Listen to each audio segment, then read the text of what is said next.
Welcome, everybody. My name is TapeGoat, and I am here to update you about my ass. That's right, my ass. Last episode, I had brought brief attention to a pain that I had in the upper left part of my ass. Turns out it was probably sciatica. I was doing a little bit of stretching, a little bit of child's pose, trying to keep moving and everything like that, and wouldn't you know, I'm back to tip-top shape. Ass no longer in pain. But I'm all better now. I can do the splits all day long. Today, we are going to take a trip to the American Southwest. See the red rock. See the vast sea of blue sky. See that big-ass cactus over there. We are also going to uncover the lies perpetuated by the insidious United Nations and the mainstream media conglomerates that are obviously taking our national parks, selling them out to communist China, making us all slaves, all for collateral because of the national debt that we owe the Chinese. Duh! All that is to say, today we are going to be talking about America Destroyed by Design by Alex Emmerich Jones. This pink, stinky, swollen butterfly was once a squidgy little green caterpillar born in 1974 in Dallas, Texas. Yes, this man was a baby at one point. And who was there to love that little baby other than David and Carol Jones, a dentist and a housemaker? Little Alex was raised into adolescence in Dallas, and then his family moved to Austin, where he attended high school. By the end of high school, in 1993, that was right around the time of the Waco siege. And for those of you who don't know about the Waco siege, it was a highly publicized disaster. The whole thing ended in a giant fire that killed 76 Branch Davidians, including 25 children. That happened, which of course led to the Oklahoma City bombing, which was a terrorist attack that was carried out by Timothy McVeigh and Terry Nichols, where they used fertilizer truck bombs to blow up a building in Oklahoma City. It killed 168 people and wounded almost 700 people. Those moments were extremely formative for Alex Jones in his tendency, at least, to declare false flag operations. A tragedy happens, a mass shooting, a terrorist attack. Alex Jones is always the first one to say that it is being made up or staged. But in this tape, we kind of see the infant stages of that, which is pretty interesting. We all know that Alex Jones nowadays, with, slinging dick pills and brain pills and yelling and screaming and even crying and slamming his hand on the desk and talking about how we're all going to be slaves and, what are you doing? You put down the bag of chips and, get to action and learn about the lies and buy Blue Chew. But today we're going to see something very, very special. We're going to see Alex Jones when he was a green presenter, before he really had found his element, before he had found his style. Now that we've covered the introduction to Alex Jones, how he grew from a baby into a squishy man. So let's get into it.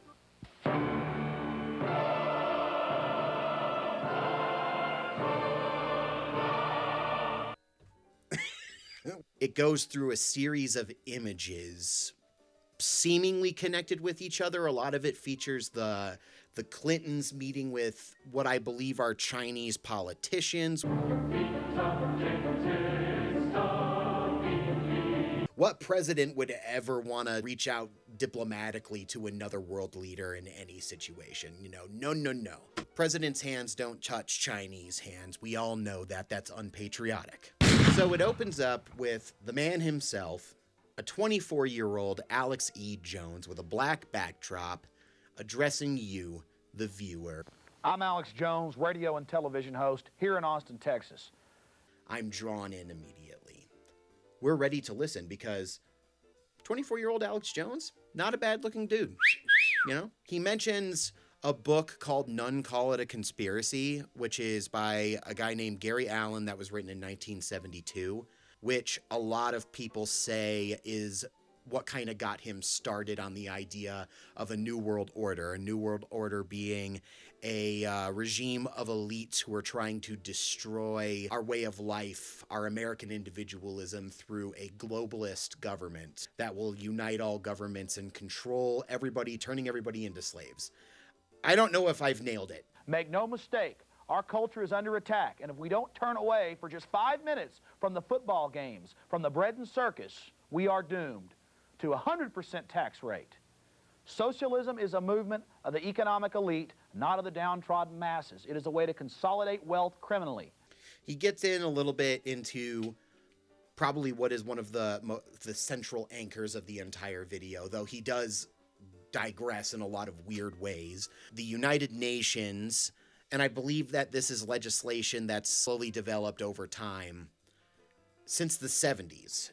It's, again, like, I'm not a researcher. I'm a big old dummy.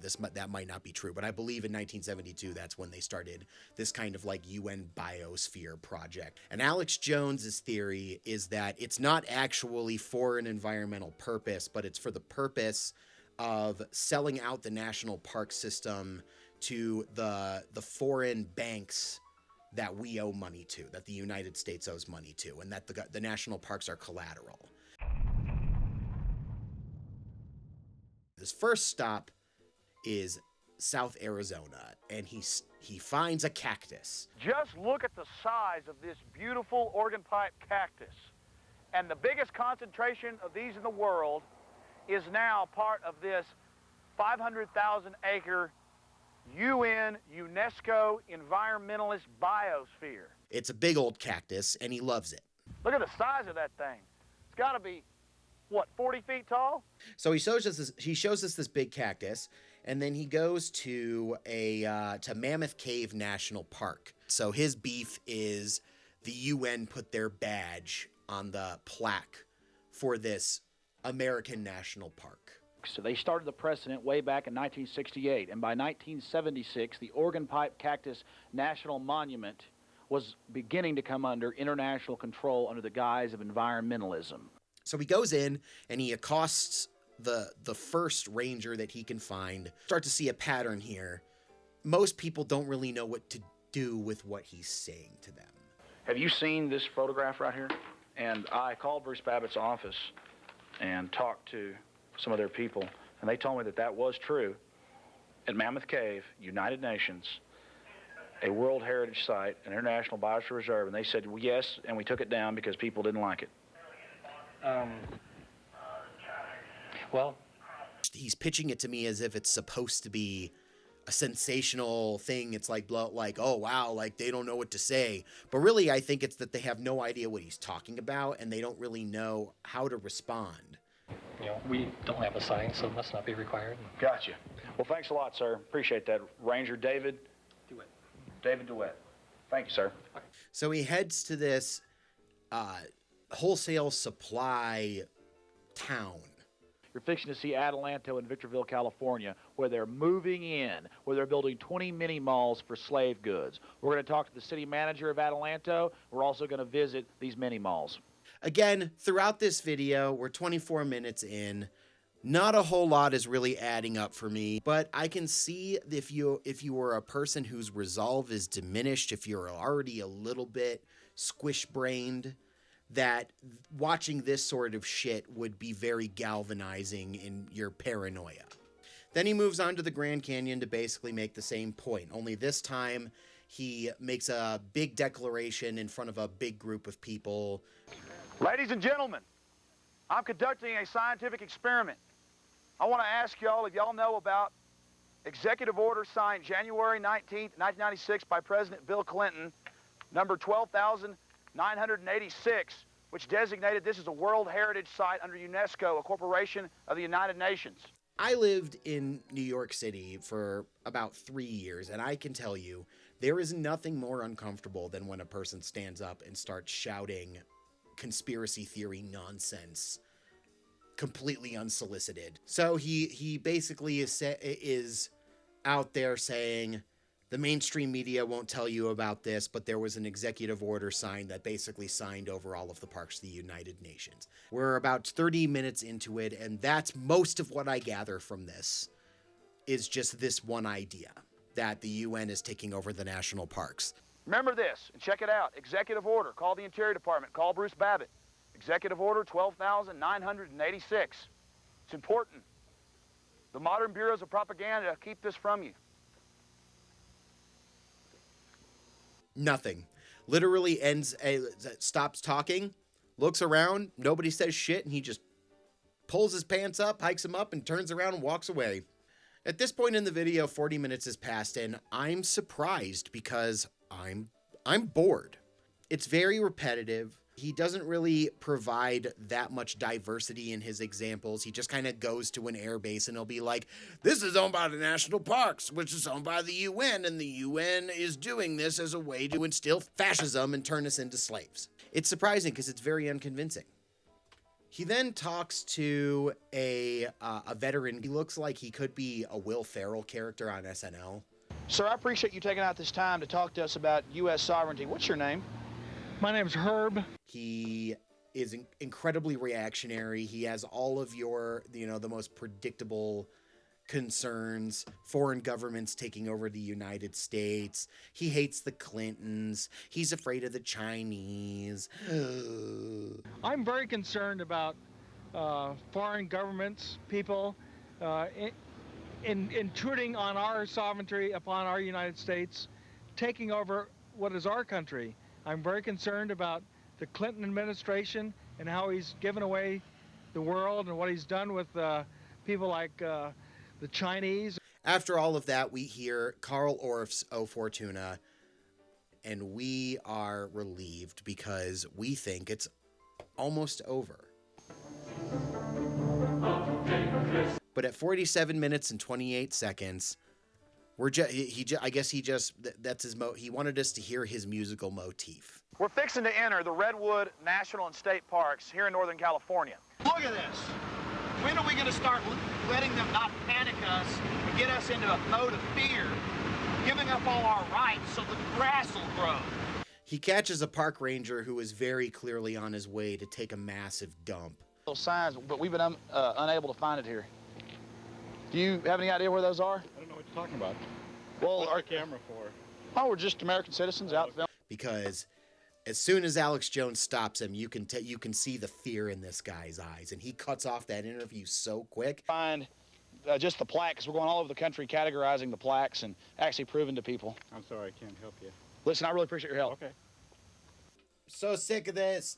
The money goes to the Chinese and make a bunch of money. It's no surprise to me that the people at the parks acted like we were two-headed demons. So next he goes to Oklahoma City, around the memorial for the Oklahoma City bombing. This is one of the things that started it all. His constant declaration of false flag operations. Every mass shooting is done by bad actors who are trying to instill fear into people and create an environment where it's easier to control people. What do you think about the multiple seismograph evidence from the University of Oklahoma and the U.S. Geological Survey that picked up multiple explosions? I didn't hear much about that. He goes to a model UN, finds a bunch of teenagers, and just starts lobbing truth bombs on their head. And I see y'all are wearing little worlds there. Do y'all care about the world? Yeah. Do y'all think the United Nations is helping? Yeah, I think it's a great way to make world peace. A great way to make world peace. Because through global governance, we can knock out all the troublemakers. Yes. And this scene's really scary. You actually get the impression that he might be successfully pilling some of these kids. Although he does talk to one particular bro at the end. It's not Donald Trump Jr. These people have been punished by their respective countries, but not by the United Nations at The Hague. Well, so, wait, describe to me again, like what exactly is going on in these pictures? This guy fights him on it. But you don't think that's the issue? You think these people are just being Machiavellian and trying to hurt the UN by showing these pictures? Yes, I do, actually. He's probably one of the few people in this who seems to have like a good head on his shoulders. He doesn't just like crumble underneath the weight of Alex Jones's verbal assaults. We end our video with an extravaganza, if you will. I think I'm afraid of the foreign banks. That's who I'm afraid of, not of you people. How you doing? I am here with 8 forms of identification. Everyone must take the mark. Our forefathers went to World War II and World War I and fought in the Civil War to end slavery, and it means nothing to y'all. He discovers that in Austin, Texas, they are starting to implement what he claims is a Clinton-derived policy that involves getting your thumb scanned when you get your driver's license. So he deliberately goes to the DMV to get a new driver's license and telling them the entire time that he's going to refuse to get his thumb scanned. A crowd starts forming and he starts creating kind of a situation there. I'll be taken to jail. I can't travel out of state. I can't get on board an airplane. And the media is talking about thumb scanning to travel. You're working with the foreign banks and the military-industrial complex. This is all their idea. So it's no surprise that he ends up getting arrested.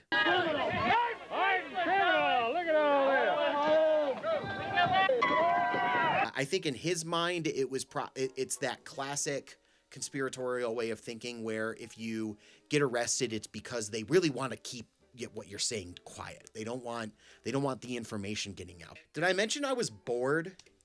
2 hours is way too fucking long to make all of these points. These interviews don't do nothing. The documents that he's shown me, they don't bring me to any particular conclusion. And at this point, I'm not even going to say anymore what this video is about because y'all get it. Lame. Bring on the gay frogs. And that is America Destroyed by Design. What I find so fascinating about this tape is it's an early document of the conspiratorial thinking and rhetoric that has become a real existential threat to our culture. Alex Jones really kept at it over the years. And even though this video right here is kind of, I mean, just looking at it right now, I can tell that he made this thing on his own. It's a Xerox piece of paper.